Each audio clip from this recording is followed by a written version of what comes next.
Assalamualaikum warahmatullahi wabarakatuh. Innal hamdalillah nahmaduhu wa nasta'inuhu wa nastaghfiruh wa na'udzu billahi min syururi anfusina sayyiati a'malina may yahdihillahu fala mudilla lah. Asyhadu an la ilaha illallah wa asyhadu anna Muhammadan abduhu wa rasuluh la nabiyya ba'dah. Puji syukur kehadirat Allah Subhanahu wa taala karena berkat dan rahmatnya lah sehingga kita dapat menonton dan menyimak video ini. Tak lupa salawat berkat salam kita aturkan kepada baginda Rasulullah sallallahu alaihi wasallam dengan ucapan Allahumma sholli ala sayyidina Muhammad wa ala ali sayyidina Muhammad. Yang saya hormati Ibu Nursita Musaimi MPD, beliau sebagai dosen pengampu Prodi Pendidikan Agama Islam Program Ulumul Quran di STAI Miftahul Ulum Tanjung Pinang, serta teman-teman seperjuangan yang saya banggakan. Perkenalkan, nama saya Alafi Syaputra. Di sini saya sebagai moderator yang akan membimbing jalannya diskusi pada hari ini. Adapun nama anggota kelompok saya, yang pertama Muhammad Rizki, yang kedua Septiawan Heriansyah, yang ketiga Zarifan. Kami dari kelompok 7 akan membahas tentang metode tafsir Al-Quran. Yang pertama, pengertian metode tafsir Al-Quran yang disampaikan oleh Akhi Septiawan Heriansyah. Kepada Septiawan, waktu dan tempat saya persilakan. Bismillahirrahmanirrahim. Assalamualaikum warahmatullahi wabarakatuh. Baiklah, di sini saya Septiawan Heriansyah membahas materi tentang pengertian metode tafsir. Kata metode ini berasal dari bahasa Yunani, yaitu metodos, yang berarti cara penyelidikan, yaitu cara melaksanakan sesuatu atau cara mencapai pengetahuan. Sedangkan pengertian tafsir, menurut istilah, adalah ilmu yang mempelajari kandungan kitab Allah yang diturunkan kepada Nabi Muhammad sallallahu alaihi wasallam. Berikut penjelasan maknanya serta pengambilan hukum serta hikmahnya. Jadi, yang dimaksud dengan metodologi penafsiran adalah cara-cara menafsirkan ayat-ayat Al-Quran yang dilakukan dengan cara tertentu. Metodologi tafsir berasal dari bahasa Yunani, yaitu metodos dan logos. Metodos berarti cara atau jalan. Dalam bahasa Inggris kata ini ditulis metodos. Dalam bahasa Indonesia kata tersebut mengandung arti, cara, dan berpikir baik-baik untuk mencapai maksud, atau dalam ilmu pengetahuan, atau juga bermakna cara kerja yang bersistem untuk memudahkan pelaksanaan suatu kegiatan guna mencapai sesuatu yang ditentukan. Sedangkan tafsir menurut bahasa berasal dari bahasa Arab yang bermakna al-idlah dan al-tabiin, yang berarti menjelaskan dan menerangkan. Sedangkan menurut terminologi tafsir adalah penjelasan atau keterangan terhadap maksud yang sukar memahaminya dan ayat-ayat Al-Quran. Jadi, metodologi tafsir adalah ilmu tentang metode menafsirkan Al-Quran. Metode tafsir selama ini sering terjadi kerancuan pemakaian istilah manhaj dengan nas'ah, padahal keduanya berbeda. Menurut bahasa tariqat atau manhaj atau metode adalah suatu cara atau alat-alat untuk merealisasikan tujuan. Jadi metode merupakan salah satu sarana yang teramat penting untuk mencapai tujuan yang telah ditetapkan. Dalam kaitan ini, studi tafsir Al-Quran tidak dapat dilepaskan dari metode, yakni cara teratur untuk dan berpikir baik-baik untuk mencapai pemahaman yang benar tentang apa yang dimaksud Allah dalam ayat-ayat Al-Quran diturunkan kepada Nabi Muhammad sallallahu alaihi wasallam. Definisi ini menggambarkan bahwa metode tafsir Al-Quran berisi seperangkat kaidah dan aturan yang harus ditaati ketika menafsirkan ayat-ayat Al-Quran.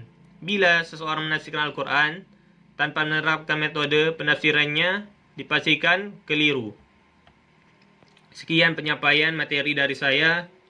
Saya akhiri dengan Assalamualaikum warahmatullahi wabarakatuh. Terima kasih kepada Septiawan yang telah menyampaikan materi. Selanjutnya, penyampaian materi mengenai tafsir dan perkembangannya yang akan disampaikan oleh Zarifan. Kepada Zarifan, saya persilakan. Bismillahirrahmanirrahim. Alhamdulillahirabbil alamin wassalatu wassalamu ala asrofil anbiya'i wal mursalin wa ala alihi washabihi rasulillahi ajmain. Amma ba'du. Baiklah, di sini saya akan menjelaskan tentang tafsir dan sejarah perkembangannya. Dalam Al-Qur'an, kata tafsir diungkapkan hanya satu kali saja dalam surah Al-Furqan ayat 33. Tidaklah orang-orang kafir itu datang padamu membawa sesuatu yang ganjil, melainkan kami datangkan kepadamu sesuatu yang benar dan paling baik penjelasannya. Ahsana tafsira. Menurut Az-Zarkashi sebagai berikut. Tafsir ialah ilmu pembahasan yang mengkaji tentang pemahaman kitabullah yang diturunkan kepada Nabi Muhammad sallallahu alaihi wasallam, menerangkan makna-maknanya, mengeluarkan hukum-hukumnya yang dikandungnya serta ilmu-ilmu hikmah yang ada di dalamnya. Menurut Abdul Azim Az-Zarkani, tafsir dalam pengertian istilah ialah ilmu yang di dalamnya dibahas tentang Al-Quranul Karim dari segi dalalnya yang berkenaan dengan pemahaman makna menurut yang dikehendaki Allah Subhanahu wa taala sesuai dengan kadar kemampuan manusia biasa. Banyak karya tafsir yang dihasilkan ulama, baik ulama klasik hingga modern. Kita mengenal tafsir At-Tabari, tafsir Ibnu Katsir, tafsir As-Suyuti, tafsir As-Sadi dan sebagainya. Karya tafsir ulama tersebut masih sering menjadi rujukan hingga kini. Tapi mulanya tak ada tafsir pada era Rasulullah, mengingat para sahabat kala itu dapat langsung bertanya pada Rasulullah terkait makna ayat.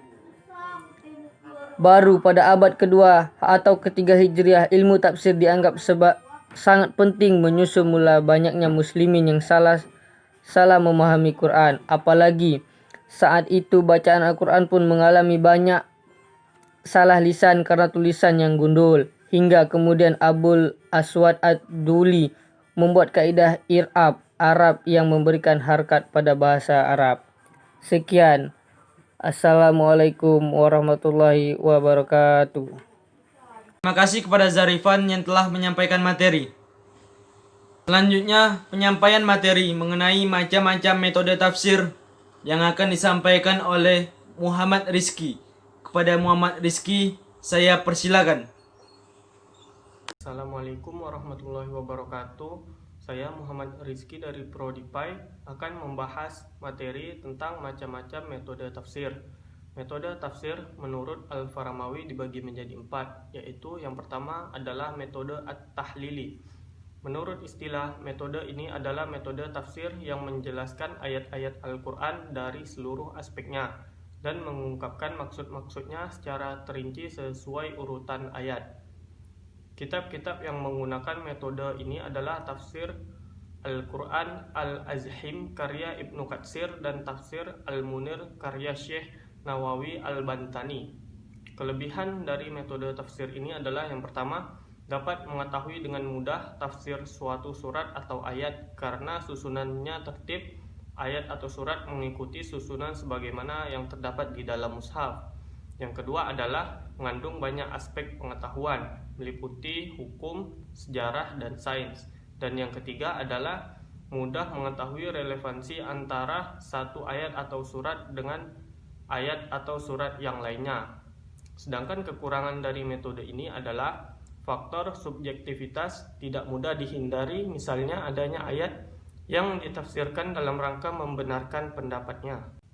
Selanjutnya yang kedua adalah metode ijmali. Metode ijmali berarti tafsir secara global. Menurut istilah, metode ini yaitu metode yang menafsirkan ayat Al-Quran ayat demi ayat, surat demi surat sesuai dengan urutannya di dalam mushaf, dengan ringkas, singkat, dan global, mudah dimengerti dan tanpa perlu uraian yang panjang. Kelebihan dari metode tafsir ini adalah yang pertama, praktis dan mudah dipahami. Yang kedua adalah akrab dengan bahasa Al-Quran. Dan yang ketiga adalah bebas dari penafsiran al-Israiliyat. Sedangkan kekurangan dari metode ini adalah yang pertama, menjadikan petunjuk Al-Quran bersifat parsial. Dan yang kedua adalah tidak mampu mengantarkan Al-Quran pembaca untuk mendialogkan Al-Quran dengan permasalahan sosial maupun keilmuan yang aktual dan problematik.